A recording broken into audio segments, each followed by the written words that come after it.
Hello ನಮಸ್ಕಾರ, ನೀವು ನೋಡ್ತಾ ಇದ್ದೀರಾ ನ್ಯೂಸ್ ಫಸ್ಟ್. ನಾನು ರಕ್ಷತ್ ಶೆಟ್ಟಿ. ಈಗ ಹೆಡ್ಲೈನ್ಸ್. ಸಚಿವ ಸ್ಥಾನದಿಂದ ಹಿರಿಯ ನಾಯಕ ಕೆಎನ್ ರಾಜಣ್ಣ ವಜಾ, ಇತರರಿಗೆ ಖಡಕ್ ಸಂದೇಶ ರವಾನಿಸಿದ ಹೈಕಮಾಂಡ್. ಆದೇಶಕ್ಕೆ ಬದ್ಧವಿಲ್ಲ, ಶಿಸ್ತು ಪಾಲಿಸಲಿಲ್ಲ ಅಂತಂದ್ರೆ ಯಾರೇ ಆದರೂ ಕ್ರಮ ಅನ್ನೋ ಮೆಸೇಜ್.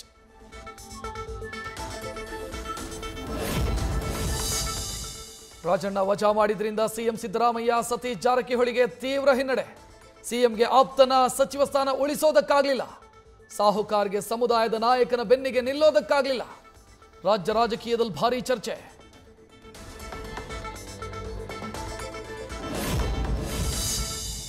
ಕೆಎನ್ ರಾಜಣ್ಣ ವಜಾ, ರಾಜಕಾರಣದಲ್ಲಿ ಭಾರೀ ಚರ್ಚೆ. ಮಾಜಿ ಸಚಿವರ ವಿವಾದಾತ್ಮಕ ಹೇಳಿಕೆಗಳ ಬಗ್ಗೆ ರಾಹುಲ್ಗೆ ವರದಿ. ಸುರ್ಜೇವಾಲಾ ನೀಡಿದ್ದ ರಿಪೋರ್ಟ್ ಆಧರಿಸಿ ಡಿಸ್ಮಿಸ್.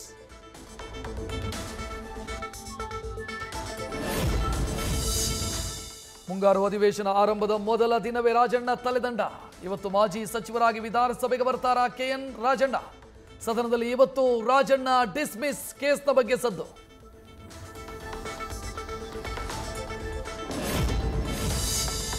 ನಿಮ್ಮ ಹಿಂಬಾಲಕರ ರಕ್ಷಣೆ ಮಾಡೋದಕ್ಕಾಗಲಿಲ್ಲ, ರಾಜಣ್ಣ ತಪ್ಪು ನಮ್ಮದಿದೆ ಎಂದಿದ್ದಾರೆ.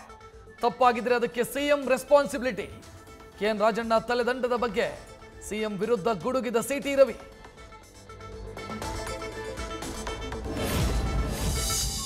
ಹೈಕಮಾಂಡ್ ತೀರ್ಮಾನಕ್ಕೆ ನಾವೆಲ್ಲ ಬದ್ಧರಾಗಿರಬೇಕು. ಷಡ್ಯಂತ್ರ ಆರೋಪದ ಬಗ್ಗೆ ರಾಜಣ್ಣನ್ನೇ ಕೇಳಬೇಕು. ನಮ್ಮ ಸರ್ಕಾರ ಇದ್ದಿದ್ದ ನಿಜ, ಆದರೆ ಚುನಾವಣಾ ಆಯೋಗ ರಾಜ್ಯ ಸರ್ಕಾರದ ಅಧೀನದಲ್ಲಿ ಬರಲ್ಲ. ಸಚಿವ ಎಂಸಿ ಸುಧಾಕರ್ ಪ್ರತಿಕ್ರಿಯೆ. ಏನಾಗಿದೆ ಅನ್ನೋದು ನೋಡಬೇಕು. ಇದು ಉದ್ದೇಶಪೂರ್ವಕವಾಗಿ ಆಗಿದ್ದಲ್ಲ, ಸಮುದಾಯ ಟಾರ್ಗೆಟ್ ಆಗಿದೆ ಅನ್ನೋದಿಲ್ಲ. ನಾಗೇಂದ್ರ ಘಟನೆ ಬೇರೆ, ಇದು ಬೇರೆ. ಸಚಿವ ಸತೀಶ್ ಜಾರಕಿಹೊಳಿ ಪ್ರತಿಕ್ರಿಯೆ.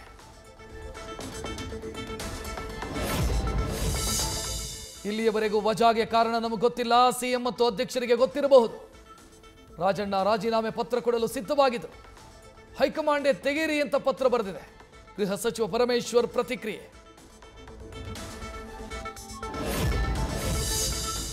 ನಿನ್ನೆಯೇ ಧರ್ಮಸ್ಥಳಕ್ಕೆ ಬಂದಿರೋ ಜಿಪಿಆರ್ ಇನ್ಸ್ಟ್ರೂಮೆಂಟ್ ಇವತ್ತು ಸ್ಪಾಟ್ 13ರಲ್ಲಿ ನಡೆಯಲಿದೆ ಪರಿಶೋಧನೆ. ಡ್ರೋನ್ ಮೌಂಟೆಡ್ ಜಿಪಿಆರ್ ಬಳಸಿ ಶೋಧ ನಡೆಸಲಿದೆ ಎಸ್ಐಟಿ.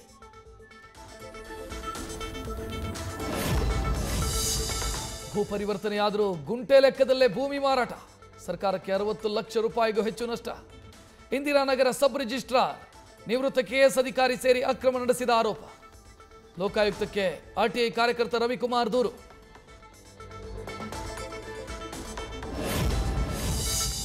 ಯೆಲ್ಲೋ ಲೈನ್ನಲ್ಲಿ ರೌಂಡ್ಸ್ಗೆ ಹೋಗಿ ತಗಲಾಕೊಂಡ ಗೆಳೆಯರು. ಮೆಟ್ರೋ ನಿಯಮ ಗೊತ್ತಿಲ್ಲದೆ 2 ಬಾರಿ ಪ್ರಯಾಣ. ಎಕ್ಸಿಟ್ನಲ್ಲಿ ಹೋಗೋದಕ್ಕಾಗದೆ ಪರದಾಡ್ತಾ ಇದ್ದವರಿಗೆ ಬಿಎಂಆರ್ಸಿಎಲ್ನಿಂದ ದಂಡ.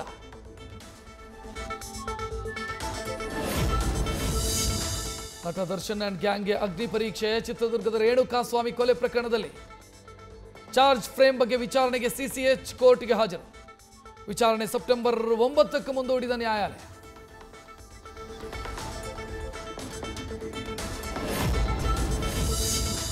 ಚಿಕ್ಕಬಳ್ಳಾಪುರ ಜಿಲ್ಲಾಡಳಿತ ಭವನದಲ್ಲೇ SBI bank robbery. DC office ಒಳಗೆ ಇದ್ದ ಬ್ಯಾಂಕ್ ಕಳ್ಳತನದ ಸುತ್ತ ಅನುಮಾನದ ಹುತ್ತ. ಸೆಕ್ಯೂರಿಟಿ ಗಾರ್ಡ್ ಇದ್ರು, ಕಳ್ಳತನ ಹೇಗಾಯಿತು ಅನ್ನೋ ಅನುಮಾನ.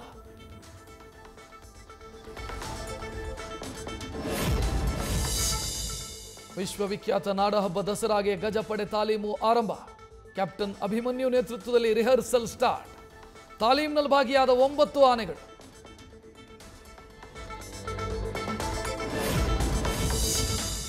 ಚಾಮರಾಜನಗರದ ಬಂಡೀಪುರದಲ್ಲಿ ಸೆಲ್ಫಿ ಹುಚ್ಚಿನಿಂದ ಆನೆ ದಾಳಿ ಕೇಸ್. ಕಾಡಾನೆ ಜೊತೆ ಉದ್ದಟತನ ಮೆರೆದವನಿಗೆ 25,000 ದಂಡ.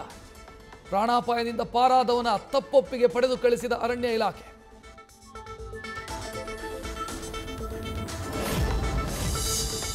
ಕಲಬುರಗಿ ಜಿಲ್ಲೆಯ ಅಫಜಲ್ಪುರ ತಾಲೂಕಿನ ಹಲವೆಡೆ ಧಾರಾಕಾರ ಮಳೆ. ಭಾರೀ ಮಳೆಗೆ ದಣ್ಣೂರ ಮತ್ತು ಮದರಾಬಿ ಗ್ರಾಮಗಳ ನಡುವಿನ ಸಂಪರ್ಕ ಸೇತುವೆ ಮುಳುಗಡೆ. ಸಂಚಾರ ಸ್ಥಗಿತ, ಜನರ ಪರದಾಟ.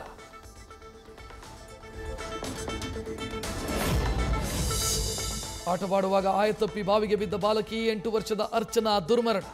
ವಿಜಯಪುರ ಜಿಲ್ಲೆಯ ಇಂಡಿ ತಾಲೂಕಿನ ಧನಸಿಂಗ್ ತಾಂಡಾದಲ್ಲಿ ಘಟನೆ.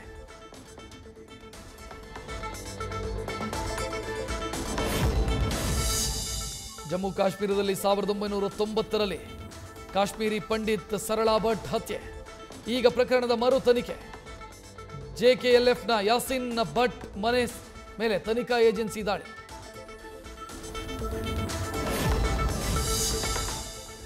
ಮಂತ್ರಾಲಯದಲ್ಲಿ ಗುರುರಾಯರ 354ನೇ ಆರಾಧನಾ ಮಹೋತ್ಸವ. ಉತ್ತರಾರಾಧನೆ ಹಿನ್ನೆಲೆ ಮಠದ ರಾಜಬೀದಿಯಲ್ಲಿ ಇವತ್ತು ಮಹಾರಥೋತ್ಸವ. ಮಠದ ಅಂಗಳದಲ್ಲಿ ನಡೆಯಲಿದೆ ರಂಗಿನ ಹಬ್ಬದಂತ ಮಹೋತ್ಸವ.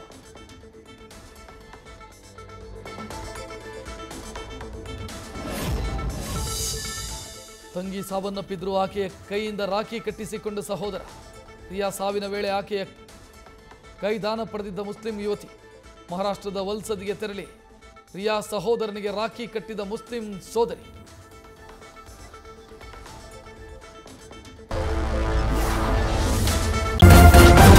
ನ್ಯೂಸ್ ಫಸ್ಟ್ ನಿರ್ಭೀತಿಯಿಂದ ನಿಮ್ಮ ಪರವಾಗಿ.